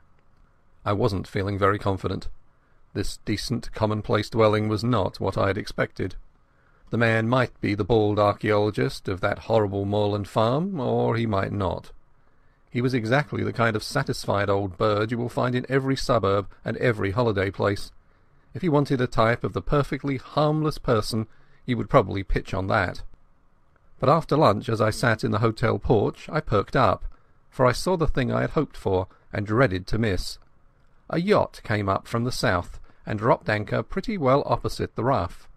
She seemed about 150 tons, and I saw she belonged to the squadron from the White Ensign. So Scaife and I went down to the harbour and hired a boatman for an afternoon's fishing. I spent a warm and peaceful afternoon. We caught between us about 20 pounds of cod and lythe, and out in that dancing blue sea I took a cheerier view of things. Above the white cliffs of the Rough I saw the green and red of the villas, especially the great flagstaff of Trafalgar Lodge. About 4 o'clock, when we had fished enough, I made the boatman row us round the yacht, which lay like a delicate white bird, ready at a moment to flee. Scaife said she must be a fast boat from her build, and that she was pretty heavily engined. Her name was the Ariadne, as I discovered from the cap of one of the men who was polishing brasswork. I spoke to him, and got an answer in the soft dialect of Essex. Another hand that came along passed me the time of day in an unmistakable English tongue. Our boatman had an argument with one of them about the weather, and for a few minutes we lay on our oars close to the starboard bow. Then the men suddenly disregarded us and bent their heads to their work as an officer came along the deck. He was a pleasant, clean-looking young fellow, and he put a question to us about our fishing in very good English. But there could be no doubt about him. His close-cropped head and the cut of his collar and tie never came out of England. That did something to reassure me, but as we rowed back to Bradgate my obstinate doubts would not be dismissed. The thing that worried me was the reflection that my enemies knew that I had got my knowledge from Scudder, and it was Scudder who had given me the clue to this place. If they knew that Scudder had this clue, would they not be certain to change their plans? Too much depended on their success for them to take any risks. The whole question was how much they understood about Scudder's knowledge. I had talked confidently last night about Germans always sticking to a scheme, but if they had any suspicions that I was on their track, they would be fools not to cover it. I wondered if the man last night had seen that I recognized him. Somehow I did not think he had, and to that I clung. But the whole business had never seemed as difficult as that afternoon, when by all calculations I should have been rejoicing in assured success. In the hotel I met the commander of the destroyer, to whom Scaife introduced me, and with whom I had a few words. Then I thought I would put in an hour or two watching Trafalgar Lodge. I found a place further up the hill in the garden of the empty house. From there I had a full view of the court, in which two figures were having a game of tennis. One was the old man whom I had already seen. The other was a younger fellow wearing some club colours in the scarf around his middle. They played with tremendous zest, like two city gents who wanted hard exercise to open their pores. You couldn't conceive a more innocent spectacle. They shouted and laughed, and stopped for drinks when a maid brought out 2 tankards on a salver. I rubbed my eyes and asked myself if I was not the most immortal fool on earth. Mystery and darkness had hung about the men who hunted me over the Scotch moors in aeroplane and motor car, and notably about that infernal antiquarian. It was easy enough to connect these folks with the knife that pinned Scudder to the floor, and with fell designs on the world's peace. But here were 2 guileless citizens taking their innocuous exercise, and soon to go indoors to a humdrum dinner, where they would talk of market prices and the latest cricket scores, and the gossip of their native Surbiton. I had been making a net to catch vultures and falcons, and lo and behold, 2 plump thrushes had blundered into it. Presently a third figure arrived, a young man on a bicycle with a bag of golf clubs slung on his back. He strode round to the tennis lawn and was welcomed riotously by the players. Evidently they were chaffing him, and their chaff sounded horribly English. Then the plump man, mopping his brow with a silk handkerchief, announced that he must have a tub. I heard his very words. "I've got into a proper lather," he said. "This will bring down my weight and my handicap, Bob. I'll take you on tomorrow and give you a stroke a hole." You couldn't find anything much more English than that. They all went into the house and left me feeling a precious idiot. I had been barking up the wrong tree this time. These men might be acting, but if they were, where was their audience? They didn't know I was sitting 30 yards off in a rhododendron. It was simply impossible to believe that these 3 hearty fellows were anything but what they seemed. 3 ordinary, game-playing, suburban English gentlemen, wearisome, if you like, but sordidly innocent. And yet there were 3 of them, and one was old, and one was plump, and one was lean and dark, and their house chimed in with Scudder's notes, and half a mile off was lying a steam yacht with at least 1 German officer.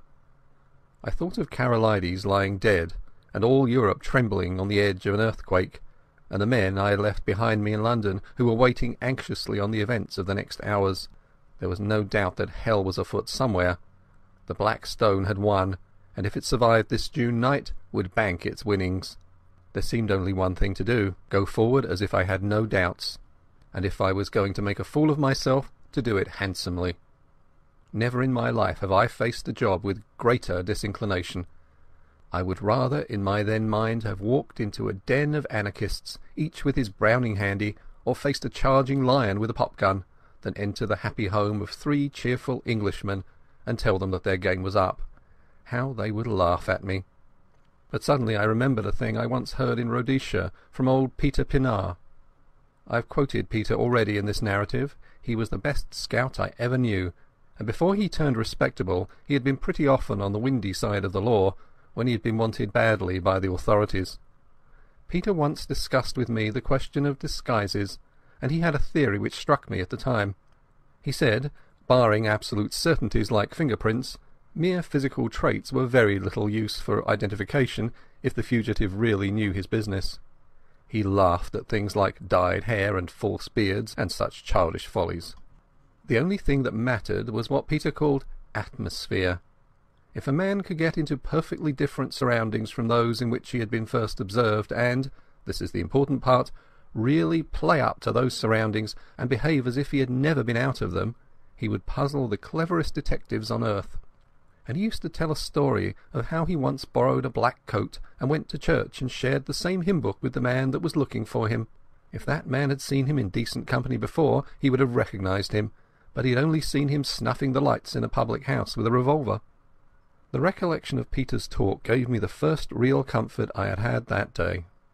Peter had been a wise old bird, and these fellows I was after were about the pick of the aviary. What if they were playing Peter's game? A fool tries to look different. A clever man looks the same and is different. Again, there was that other maxim of Peter's, which helped me when I had been a roadman. If you are playing a part, you will never keep it up unless you convince yourself that you are it. That would explain the game of tennis. Those chaps didn't need to act. They just turned a handle and passed into another life, which came as naturally to them as the first. It sounds like a platitude, but Peter used to say it was the big secret of all the famous criminals. It was now getting on for 8 o'clock, and I went back and saw Scaife to give him his instructions. I arranged with him how to place his men, and then I went for a walk, for I didn't feel up to any dinner. I went round the deserted golf course, and then to a point on the cliffs further north, beyond the line of the villas. On the little trim, newly made roads I met people in flannels coming back from tennis and the beach, and a coastguard from the wireless station, and donkeys and pirogues paddling homewards. Out at sea, in the blue dusk, I saw lights appear on the Ariadne, and on the destroyer away to the south, and beyond the Cock Sands the bigger lights of steamers making for the Thames. The whole scene was so peaceful and ordinary that I got more dashed in spirits every second. It took all my resolution to stroll towards Trafalgar Lodge about 9:30. On the way I got a piece of solid comfort from the sight of a greyhound that was swinging along at a nursemaid's heel. He reminded me of a dog I used to have in Rhodesia, and of the time when I took him hunting with me in the Pali Hills. We were after rhebok, the dun kind, and I recollected how we had followed one beast, and both he and I had clean lost it. A greyhound works by sight, and my eyes are good enough, but that buck simply leaked out of the landscape. Afterwards I found out how it managed it. Against the grey rock of the kopjes it showed no more than a crow against a thundercloud. It didn't need to run away.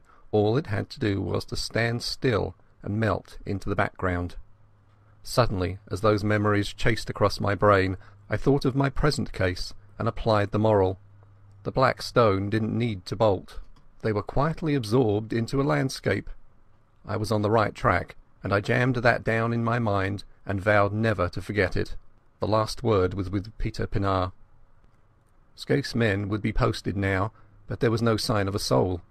The house stood as open as a market-place for anybody to observe. A 3-foot railing separated it from the cliff road.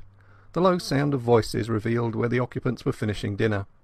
Everything was as public and above board as a charity bazaar. Feeling the greatest fool on earth, I opened the gate and rang the bell. A man of my sort, who has travelled about the world in rough places, gets on perfectly well with two classes, what you may call the upper and the lower. He understands them, and they understand him. I was at home with herds and tramps and roadmen, and I was sufficiently at my ease with people like Sir Walter and the men I had met the night before. I can't explain why, but it is a fact. But what fellows like me don't understand is the great, comfortable, satisfied middle-class world, the folk that live in villas and suburbs. He doesn't know how they look at things, he doesn't understand their conventions, and he is as shy of them as a black mamba. When a trim parlour-maid opened the door, I could hardly find my voice. I asked for Mr. Appleton, and was ushered in.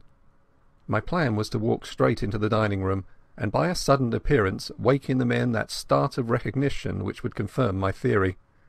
But when I found myself in that neat hall, the place mastered me. There were the golf clubs and the tennis rackets, the straw hats and caps, the rows of gloves, the sheaf of walking sticks, which you will find in 10,000 British homes. A stack of neatly folded coats and waterproofs covered the top of an old oak chest. There was a grandfather clock ticking, and some polished brass warming pans on the walls, and a barometer, and a print of Chiltern winning the St. Leger. The place was as orthodox as an Anglican church.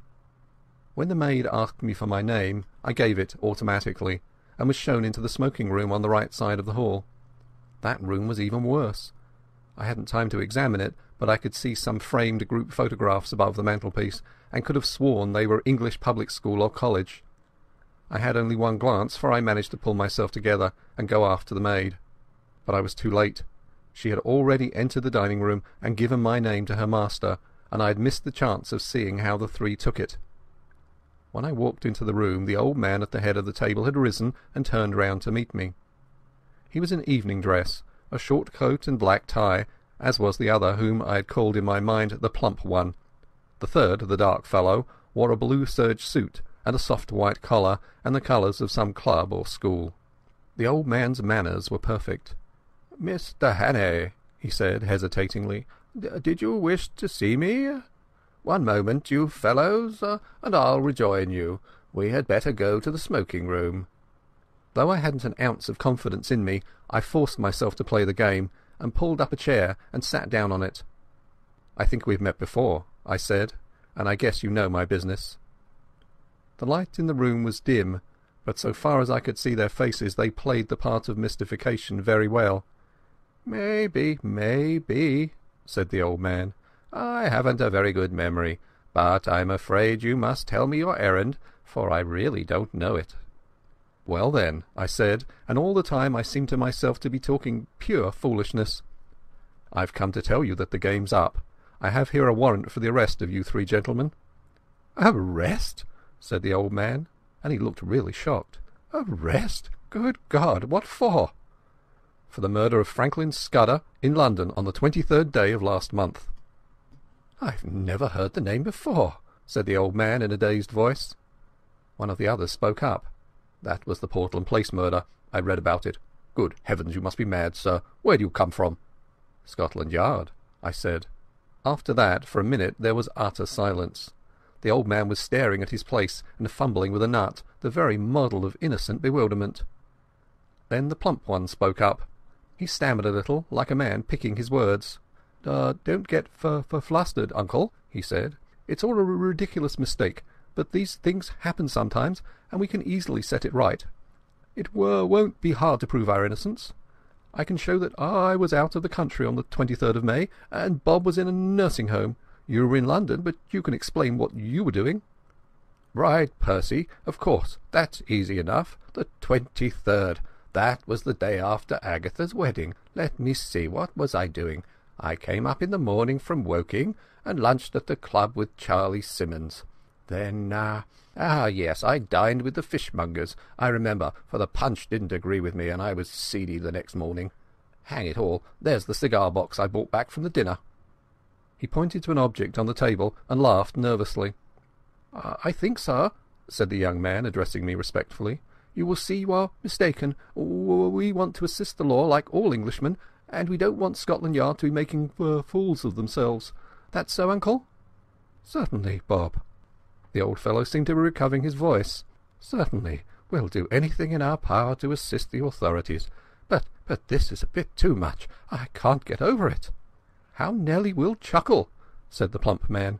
"She always said that you would die of boredom because nothing ever happened to you, and now you've got it thick and strong." And he began to laugh very pleasantly. "By Jove, yes, just think of it. What a story to tell at the club. Really, Mr. Hannay, I suppose I should be angry to show my innocence, but it's too funny. I almost forgive you the fright you gave me. You looked so glum I thought I might have been walking in my sleep and killing people."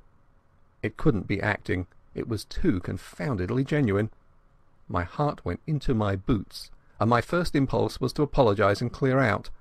But I told myself I must see it through, even though I was to be the laughing-stock of Britain. The light from the dinner-table candlesticks was not very good, and to cover my confusion I got up, walked to the door, and switched on the electric light. The sudden glare made them blink, and I stood scanning the 3 faces. Well, I made nothing of it. One was old and bald, one was stout, one was dark and thin. There was nothing in their appearance to prevent them being the 3 who had hunted me in Scotland, but there was nothing to identify them. I simply can't explain why I, who, as a roadman, had looked into 2 pairs of eyes, and as Ned Ainsley into another pair, why I, who have a good memory and reasonable powers of observation, could find no satisfaction. They seemed exactly what they professed to be, and I could not have sworn to one of them.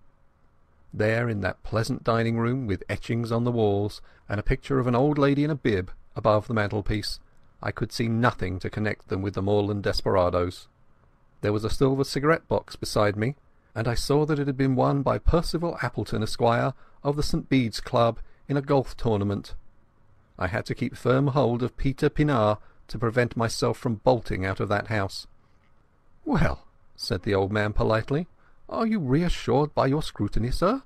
I hope you'll find it consistent with your duty to drop this ridiculous business. I make no complaint, but you see how annoying it must be to respectable people." I shook my head. "Oh, Lord," said the young man, "this is a bit too thick." "Do you propose to march us off to the police station?" asked the plump one. "That might be the best way of it, but I suppose you won't be content with the local branch. I have the right to ask to see your warrant, but I don't wish to cast any aspersions upon you. You're only doing your duty, but you'll admit it's horribly awkward. What do you propose to do?" There was nothing to do except to call in my men and have them arrested, or to confess my blunder and clear out. I felt mesmerized by the whole place, by the air of obvious innocence. Not innocence merely, but frank, honest bewilderment and concern in the three faces. "Oh, Peter Pienaar," I groaned inwardly, and for a moment I was near damning myself for a fool and asking their pardon. "Meanwhile, I vote we have a game of bridge," said the plump one. "It will give Mr. Hannay time to think over things, and you know we have been wanting a fourth player. Do you play, sir?" I accepted as if it had been an ordinary invitation at the club. The whole business had mesmerized me. We went into the smoking room where a card table was set out, and I was offered things to smoke and drink. I took my place at the table in a kind of dream. The window was open, and the moon was flooding the cliffs and sea with a great tide of yellow light. There was moonshine, too, in my head. The three had recovered their composure and were talking easily, just the kind of slangy talk you will hear in any golf clubhouse. I must have cut a rum figure sitting there, knitting my brows with my eyes wandering. My partner was the young dark one. I play a fair hand at bridge, but I must have been rank bad that night. They saw they had got me puzzled, and that put them more than ever at their ease. I kept looking at their faces, but they conveyed nothing to me. It was not that they looked different, they were different. I clung desperately to the words of Peter Pienaar. Then something awoke me. The old man laid down his hand to light a cigar. He didn't pick it up at once, but sat back for a moment in his chair, with his fingers tapping on his knees. It was the moment I remembered when I had stood before him in the moorland farm with the pistols of his servants behind me. A little thing lasting only a second, and the odds were 1,000 to 1 that I might have had my eyes on my cards at the time and missed it. But I didn't, and in a flash the air seemed to clear. Some shadow lifted from my brain, and I was looking at the three men with full and absolute recognition. The clock on the mantelpiece struck 10 o'clock. The three faces seemed to change before my eyes and reveal their secrets. The young one was the murderer. Now I saw cruelty and ruthlessness, where before I had seen only good humour. His knife, I made certain, had skewered Scudder to the floor. His kind had put the bullet in Karolides. The plump man's features seemed to slim and form again as I looked at them. He hadn't a face, only 100 masks that he could assume when he pleased. That chap must have been a superb actor. Perhaps he had been Lord Alloa of the night before. Perhaps not, it didn't matter. I wondered if he was the fellow who had first tracked Scudder and left his card on him. Scudder had said he lisped, and I could imagine how the adoption of a lisp might add terror. But the old man was the pick of the lot. He was sheer brain, icy, cool, calculating, as ruthless as a steam hammer. Now that my eyes were opened, I wondered where I had seen the benevolence. His jaw was like chilled steel. His eyes had the inhuman luminosity of a bird's. I went on playing, and every second a greater hate welled up in my heart. It almost choked me, and I couldn't answer when my partner spoke. Only a little longer could I endure their company. "Bob, look at the time," said the old man. "You'd better think about catching your train. Bob's got to go to town tonight," he added, turning to me. The voice rang now as false as hell. I looked at the clock, and it was nearly 10:30. "I'm afraid you must put off your journey," I said. "Oh, damn," said the young man. "I thought you'd drop that rot. I've simply got to go. You can have my address, and I'll give you any security you like." "No," I said. "You must stay." At that I think they must have realized that the game was desperate. Their only chance had been to convince me that I was playing the fool, and that had failed. But the old man spoke again. "I'll go bail for my nephew. That ought to content you, Mr. Hannay." Was it fancy, or did I detect some halt in the smoothness of that voice? There must have been, for as I glanced at him, his eyelids fell in that hawk-like hood which fear had stamped on my memory. I blew my whistle. In an instant the lights were out. A pair of strong arms gripped me round the waist, covering the pockets in which I might be expected to carry a pistol. "Schnell, Franz!" cried a voice. "Der Boot! Der Boot!" As it spoke I saw two of my fellows emerge in the moonlit lawn. The young dark man leapt for the window, was through it and over the low fence before a hand could touch him. I grappled the old chap, and the room seemed to fill with figures. I saw the plump one collared, but my eyes were all for the out of doors, where Franz sped on over the road towards the railed entrance to the beach stairs. One man followed him, but he had no chance. The gate locked behind the fugitive, and I stood staring with my hands on the old boy's throat, for such a time as a man might take to descend those steps to the sea. Suddenly my prisoner broke from me and flung himself on the wall. There was a click, as if a lever had been pulled. Then came a low rumbling far, far below the ground, and through the window I saw a cloud of chalky dust pouring out of the shaft of the stairway. Someone switched on the light. The old man was looking at me with blazing eyes. "He is safe," he cried. "You cannot follow him in time. He is gone. He has triumphed. Der Schwarzstein ist in der Siegeskrone." There was more in those eyes than any common triumph. They had been hooded like a bird of prey, and now they flamed with a hawk's pride. A white, fantastic heat burned in them, and I realized for the first time the terrible thing I had been up against. This man was more than a spy. In his foul way he had been a patriot. As the handcuffs clinked on his wrists, I said my last word to him. "I hope Franz will bear his triumph well. I ought to tell you that the Ariadne for the last hour has been in our hands." 3 weeks later, as all the world knows, we went to war. I joined the new army the first week, and owing to my Matabele experience got a captain's commission straight off. But I'd done my best service, I think, before I put on khaki. End of chapter 10, and end of The 39 Steps by John Buchan.